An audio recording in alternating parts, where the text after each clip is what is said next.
Hello guys, welcome back to the channel. Now we'll come to show you a bit of the Advanced Root Motion System, or ARMS to be short. Now if you want to integrate this into your own project, please check out the previous video which will show you the integration for your characters. Now we're going to just have a better look at what these can do. So if I click on, so this is split into two sections. You've got the ones that is for the ARMS player, that is what is attached to the player, again part of the integration, and then you've got the ARMS level. This is something that goes into the level. Now some of the stuff you can do with this is you can set up a display mesh. In your case you'd probably use your character mesh. You can set up an animation. Ideally you would like to have the root motion, so you'll see it by this line. What you can do is enable the root motion, and if it's got one, it will trigger it. If it hasn't got one, then you can do keyframe and create your own root motion. Just make sure you move the root bone as you're making the animation. I won't show you that in this video, too long. Now once you've dragged this into the project, you'll see that you have nothing. Again, that's where you assign the mesh and all that. The mesh does vanish when game starts to save and rendering. Now we enabled the motion walking plugin in the last episode, and that is just so that we can do something like this. So we can make sure that the arm movements and the hand movements and leg movements are all in the right places. So for instance, with climbing, or you want them to land in a particular spot and that side of things. You got next root motion, which is pretty self-explanatory. If I do a Control CV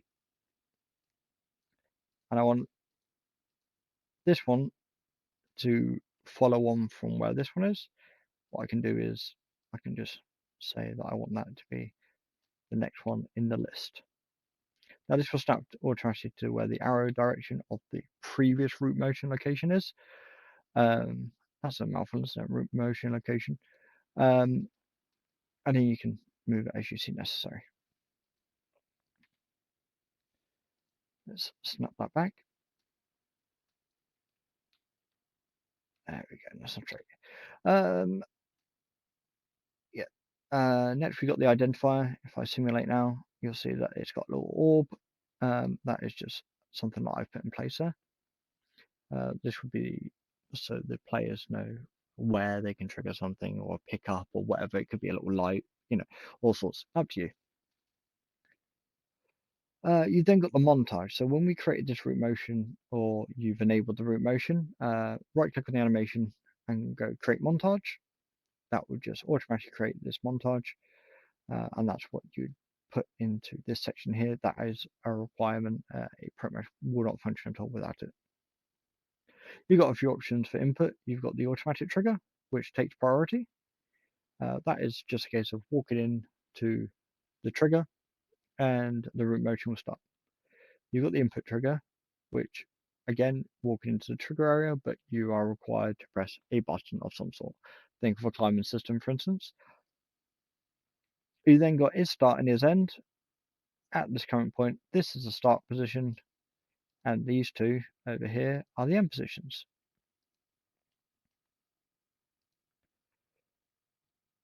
And is AI compatibility. So I have an AI over here. He's just outside of the nav mesh, so I can show you. And in this case, this is AI compatible. So if he walks into this trigger, he will be able to walk up to this point. This character here that's facing off that way is also an AI compatible, and that one's an AI compatible. Now the AI does ignore the input triggers and will treat them as if they are automatic triggers. You can have multiple triggers. Again, automatic will always take priority. So for instance, if I set this one here where they are overlapping, if I set this one to automatic, your character will automatically go over here without giving any options. I can give this a demonstration. If I press play here, this is the character I've already set up, just a basic third person. This is the trigger. If I press space on here, it doesn't need to be exact, but I will start walking, and you'll see I've stopped. If I just eject, this is where we had the right and the left options. If I decide to go left, I will stop again, and I can decide to go left again. After the root motion is finished, I'm free to roam. Although I did overlap with some of these things, they're no longer compatible because it's only the start that can start the root motion. So him. I can also set this one here. I can mix and match. So in this case, if I take that one off, make an automatic trigger, what happens in this regard is I will start the root motion. I will decide to go left, and it will just automatically trigger the next one for me. So one thing we haven't looked at is the arm link. It's very easy to use, and I've set it up actually on the character itself. It can be set up on any actor, and I have it triggered by this one, this arm link, arm level. So down in the extras, you have the start trigger actor and the pause/end trigger actor. So in this case, I telling the AI to do something. This can be anything. What will happen is when I have it set at the end, so when I go all the way to the end here, it will shoot a message to the AI to tell it to, in effect, run over here. Now, the AI can trigger that as well. So if you've got, I don't know, crumbling walls that you're trying to run past, or, a number of things. For demo purpose, I can bring this AI into the NavMesh rounds, and I can show you what it will do. And it's just set up as a very basic AI move to. And you'll see I've got this blueprint interface trigger. If we go to class settings and you would add implement interfaces, add arm link. From there, you can double click on the external trigger, and that will add it into the project. This is what will get called by the arm level. If I simulate this AI is going to run over to the first trigger because these are the only options for the other triggers. And it's going to stop here for about 3 seconds, and it's just going to rinse and repeat. It will carry on doing this pretty much forever. If I then set this one, so at the moment he can turn right only.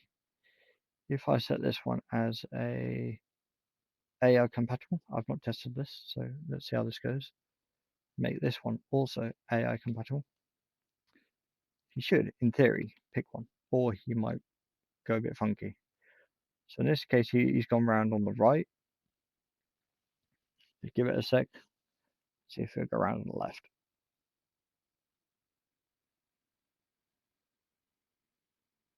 Interesting. So they will obviously have a preference. That's interesting to know. If there's anything you'd like to get implemented into this, it's quite extensive already, and it's very small for what it does. Please give me a heads up, and if you want to have more demo content, give me a shout. Take care. Enjoy.